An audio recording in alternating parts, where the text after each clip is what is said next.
कृष्णामाई जलतरण संस्थेचे सदस्य शरद दत्तात्रय जाधव यांच्यावर सकाळी मगरीने हल्ला केला असून त्यांनी सिव्हिलमध्ये उपचारासाठी याबाबत नोंद केली असून ते आता सिव्हिलमध्ये ॲडमिट आहेत. तर त्यांच्या पायावरच्या या जखमांवरनं आपणाला लक्षात येईल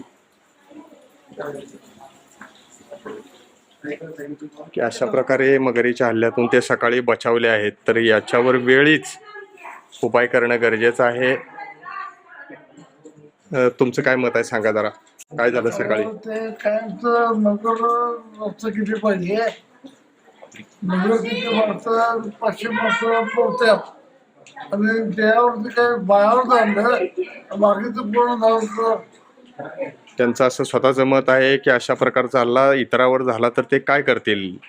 रोज शेकडो माणसं जलतरण संस्थेचे सदस्य कृष्णामाई जलतरण सभासद पोहत असतात. तर याबाबत मगरीचा बंदोबस्त होणं गरजेचं आहे.